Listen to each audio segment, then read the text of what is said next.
अस्सलाम वालेकुम। आज हमारे पास है ये रेंज ओवर।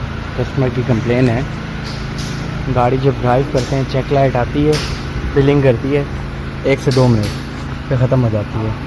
हम लोगों ने स्कैनर लगाया, कोई कोड नहीं आ रहा।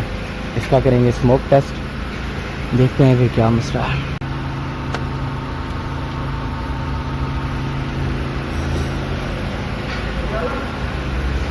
सेम रेंज ओवर है, स्मोक टेस्ट हो गया है। इसके स्पार्क